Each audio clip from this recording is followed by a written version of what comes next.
After 8 years of Justin Trudeau, Canadians are struggling. Everything is more expensive. Crime, chaos, drugs, and disorder reign in our streets. But it's not just things happening in Canada that are making life harder. Global instability is also growing, and it's affecting our security here at home. It's time for our government to wake up to the problems they have created here at home, but also to the fact that our home is under attack from abroad. If citizens do not demand change soon, then we will become even more vulnerable to foreign interference and attacks by foreign governments and foreign terrorist organizations. Attacks from Beijing and Moscow, and also from the terroristic Iranian regime in Tehran. The world is spinning out of control. The Russian invasion of Ukraine, which now includes the abduction of children and terrible sexual violence. The large-scale attack of Iran regime-backed terrorists on Israel. The recent fall of Afghanistan to the Taliban, as well as the PRC's increasing threats towards Taiwan. These are the conflicts that have been prominently covered in the media. But there are also conflicts that aren't covered, like the brutal civil wars in Burma and Yemen, and the apparent plans by the far-left Maduro regime in Venezuela to try to steal territory from its oil-rich neighbor, Guyana. But these conflicts are not just a series of unfortunate, unrelated coincidences. They are all related to each other, and they are all happening at the same time for a reason. So what if I told you that there was a foreign regime at the heart of many of these conflicts? A pariah state that is working to undermine global democracy and the rule of law?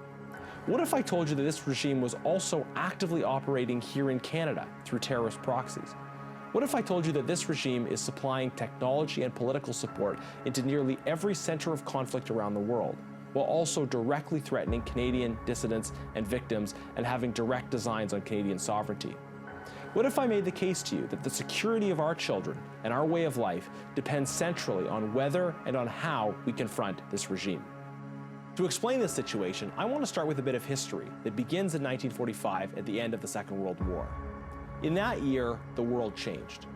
The old world was dominated by European empires, defined by national interest and national ambition more than by ideology. The United States, though growing in power and influence, had chosen to focus on its own affairs, and so was not having much impact on world events. And as a consequence of the devastation of the Second World War, the old European powers were left either defeated or exhausted. It left the former colonies of these powers ready to assert their independence. It saw the invention of devastating new weapons of mass destruction. And it left the United States and the Soviet Union as the two great powers left standing, ready to shape the new world order. At this point, the United States understood that it could not preserve its security by opting out of world affairs.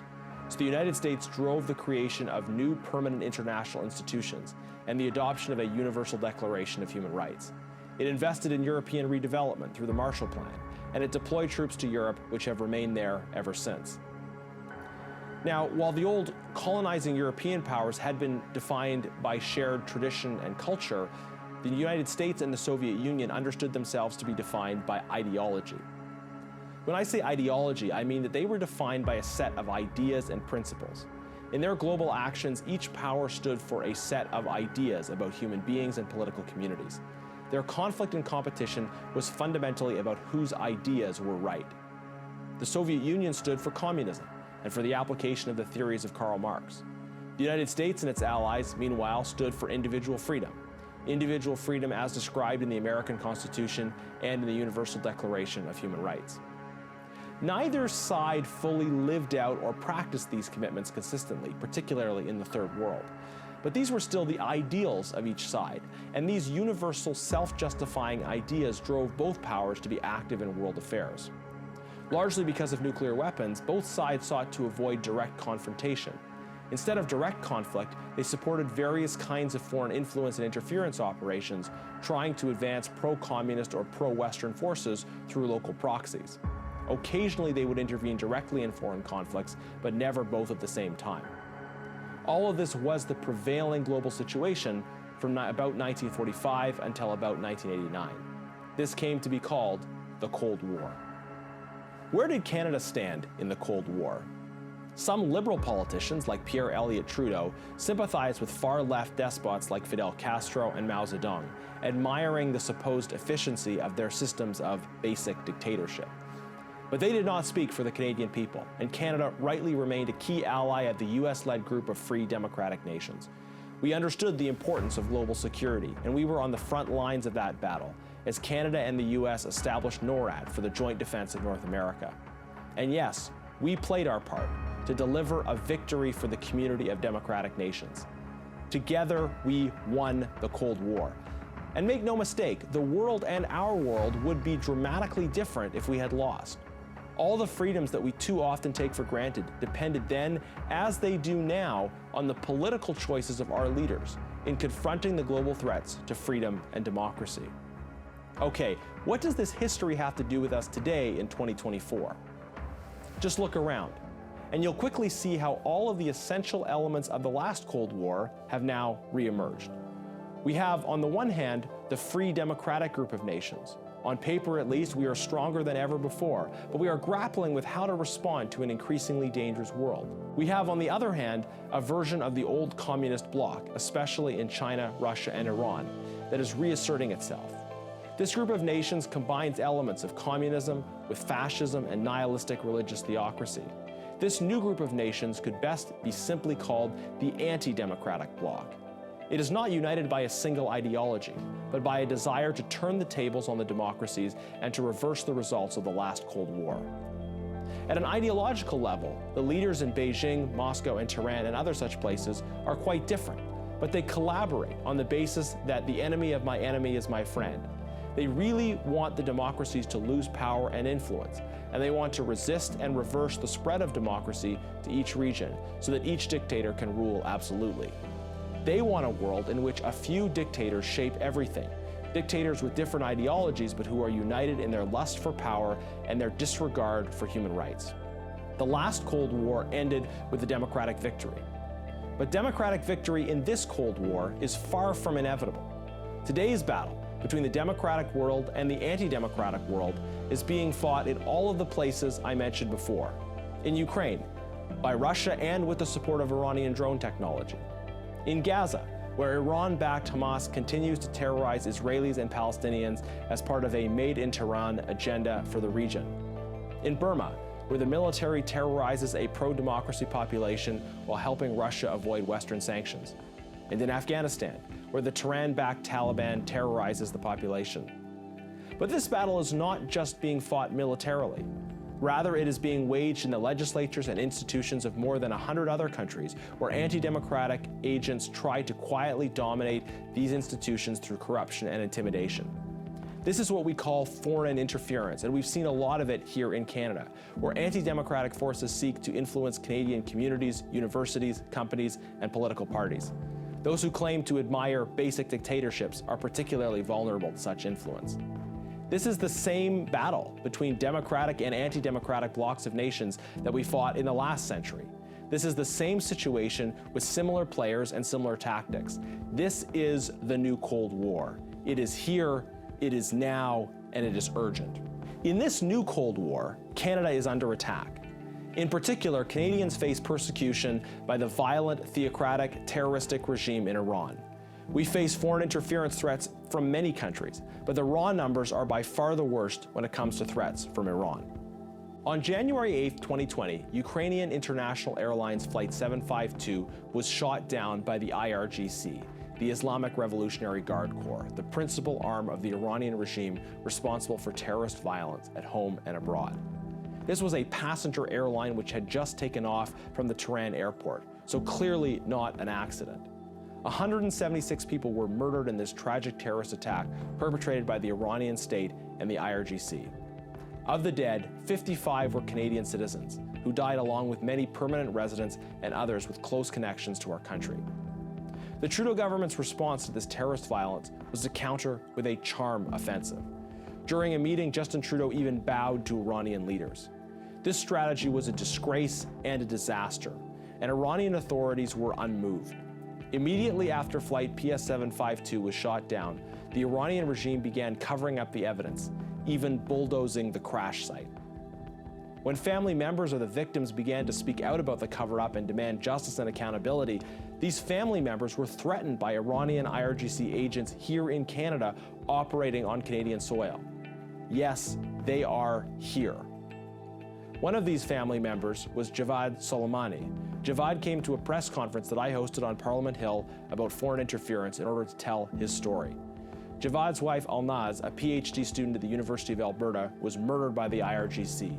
When he spoke out and demanded answers from the Iranian regime, IRGC agents operating in Canada harassed him and tried to silence him.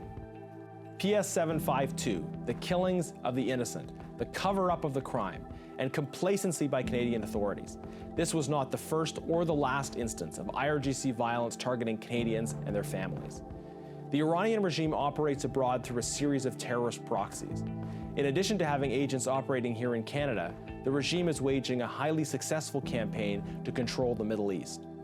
While the regime faces a powerful backlash at home, it continues to pursue expansion abroad. Like the Cold War powers of the past, the Iranian regime is defined by its ideology, and it seeks to export that ideology and control others through it. It believes that it has a divine mission to end the lives of all who oppose it and to impose totalitarian control. This regime's ideology is explicitly genocidal.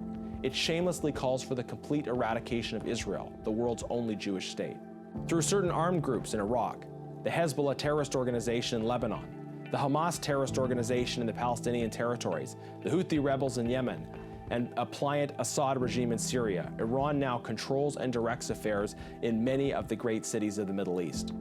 Iran's regime is now using these other groups and territories as staging bases to attack Israel and to block regional peace initiatives. And this brings us to the devastating October 7th terrorist attacks that Hamas launched against Israel. This devastating and highly sophisticated attack would not have been possible without substantial support from the IRGC and the Iranian regime. Quickly after the attacks, other Iranian proxies joined the fray, Hezbollah in Lebanon, but also Houthi rebels in Yemen. These attacks seem designed to upset potential peace negotiations between Israel and Saudi Arabia. But it has also taken attention away from Russia's invasion of Ukraine, where Russia is using drone technology from Iran.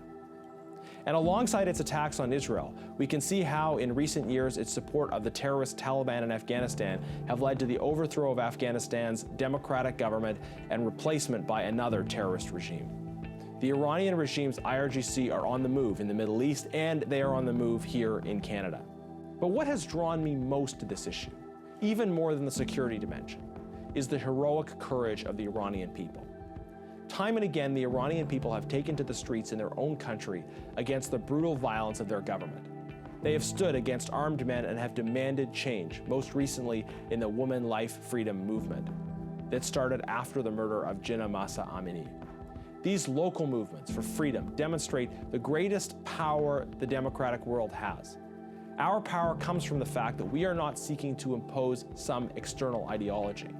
Our belief in the idea of individual freedom expressed in ordered liberty responds to the longing in every human heart. You don't have to read a textbook or a philosophical tract to believe in freedom. Individual freedom and ordered liberty is the natural state of every human being in every political community. And that is why, as a former British Prime Minister once said, anywhere, anytime, ordinary people are given the chance to choose, the choice is the same. Freedom, not tyranny. Democracy, not dictatorship. The rule of law, not the rule of secret police. And this is why Iranians, unconnected to plans or agendas of the Western democratic world, have stood up and demanded their own democratic future. I've taken my own young children to protests and rallies for Iranian freedom. But I remember one day, as I was preparing to take them with me to an Iran freedom event at Edmonton, I read the heart-wrenching story of Kian Pirfalak, a little boy their age in Iran who also went to a protest with his father and who was shot by the Iranian regime. When I thought of him, I thought of my kids. And I thought of how, in spite of knowing what the regime is capable of, people of all ages, people with so much to lose, still go to these protests to fight for a peaceful, democratic future for their country. If they can do it for their country, then we too must stand with them and fight for the security of our country. Because our country, Canada, is also under threat by IRGC terrorists and by the violence that they inspire. As Kian's family stand for his memory, we too must stand and fight for their future and for our future. What could our future look like? As a result of the West winning the last Cold War, democracy spread to Central and Eastern Europe and permeated throughout the rest of the world. But what if we lose the next Cold War? What if Russia reoccupies Ukraine and Eastern Europe? What if Taiwan is conquered, and Russia and China together control the flow of both natural resources and essential chip technology on which our economy depends? What if we're forced to accept the presence of these hostile regimes in Canada because they have come to shape and control our institutions, and because we cannot resist the economic and military pressure? What if Iran succeeds in destroying Israel, developing its own nuclear weapons, and controlling the Middle East, spawning terrorist proxies that operate with impunity further afield in European and North American cities? All of these things have happened before to other countries, and they could happen to us today. So these are the stakes. Not just the loss of more Canadian lives, but the creation of a world in which we must constantly accommodate ourselves to the wishes of violent foreign dictators who run roughshod over our long-cherished freedoms. This could be our future. And if that happens, we will look back and ask ourselves why our political leaders did not do more to defend our sovereignty and our security while they had the chance.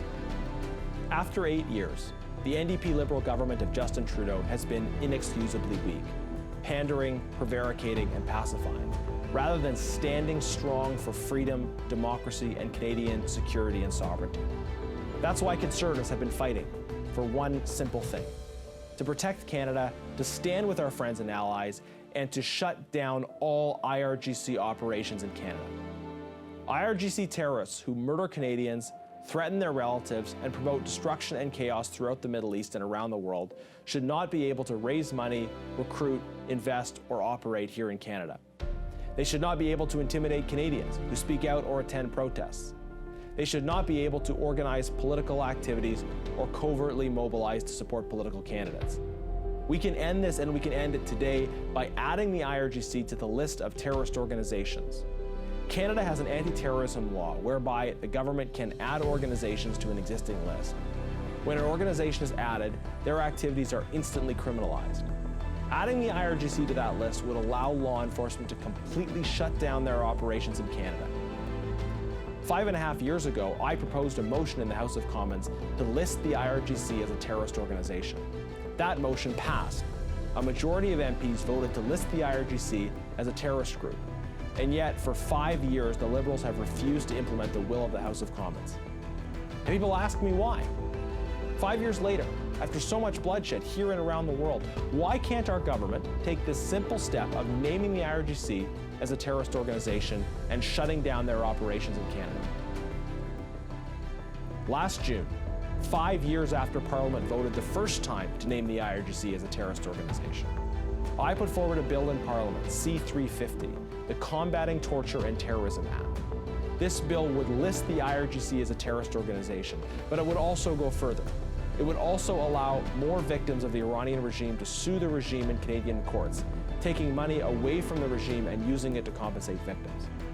I've tried to get Bill C-350 passed, but Liberal members of Parliament continue to block it. We will keep trying. Protecting Canada and winning this new Cold War will not be easy. It will require strength, steadfastness, and resolve. But we must win. Some things are not easy, but some things are. Telling a terrorist group like the IRGC that they cannot operate in Canada should be easy. Passing Bill C-350 should be easy. We have a government in Ottawa today that cannot even do the easy things to keep Canada safe from the Iranian regime and from other basic dictatorships. Canada and our allies won the last Cold War. We must and we can win the next one. But not unless we have leaders with the will to step up for the ideals we share: democracy, human rights, justice, and freedom. For a more just and human world where political systems align with the aspirations of everyday people instead of the ideological fantasies of a few madmen. For Zan, Zendegi, Azadi, and for Canada, the true north, strong and free.